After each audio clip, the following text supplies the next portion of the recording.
exciting evening in Cardboard Land.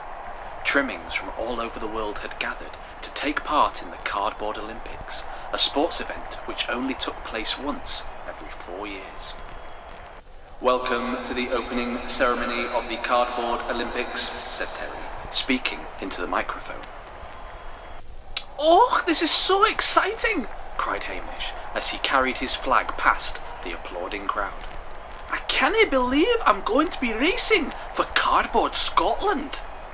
Unfortunately, one of his biggest rivals, Mr. Jellyspoon, overheard what he said. "I don't fancy your chances of winning the race," he jibed. "You're not strong enough." "Oh, I will be," Hamish retorted. "I am going to eat lots of Bottle's jam sandwiches." As he carried on past the crowd, Hamish suddenly heard a strange buzzing noise. "All right, Gav," said a bumblebee as he flew down to Hamish's side. "Did you say jam sandwiches?" Hamish looked at the bee in horror. "Ah!" he yelled. "It's a bee!" And he ran as fast as his cardboard base could carry him. The next day, everyone was looking forward to the first event, the 100-centimetre sprint. It was the race that Hamish was taking part in. Fortunately, Bottle had concocted a spectacular array of jam sandwiches for him to enjoy. "You need to keep your strength up if you want to win the race," she said.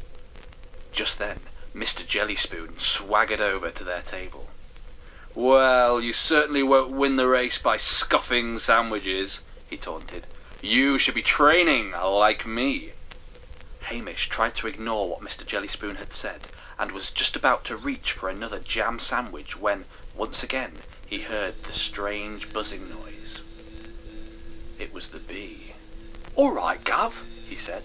"I couldn't help but overhear what you were saying about—" "Would you kindly go and buzz somewhere else?" said Toffington sharply. "But I would just—" "Now, if you please."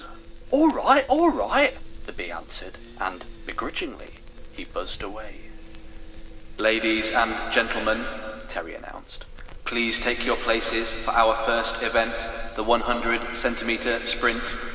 "That's you, Chuck," said Bottle encouragingly. "You'd better make your way to the start line." Mr. Jellyspoon was already at the track when Hamish arrived.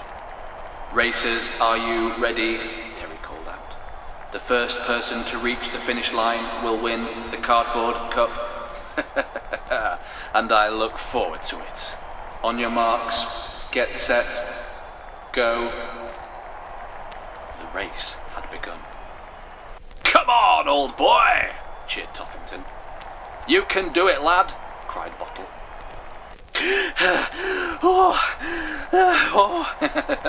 "Having a little rest, are we?" called Mr. Jellyspoon as he deftly overtook Hamish. "Oh, no!" Hamish gasped. "I'm never going to finish the race!" And his problems looked set to get worse.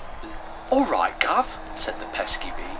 "You got any of those lovely jam sandwiches?" "No, not the bee!" Hamish cried. "Give us a sarnie then." "Ah!" "He who is first shall be first, and he who is last shall be... Huh? "And the winner is Hamish," said Terry indifferently. "Preposterous!" spluttered Mr. Jellyspoon as he staggered towards the finish. "Eh? I can't believe it! Have I won the race?" "You certainly have, old boy," said Toffington as he and Bottle joined him on the racetrack. "But it must have been the bee." "Aye, he made you run faster," Bottle pointed out.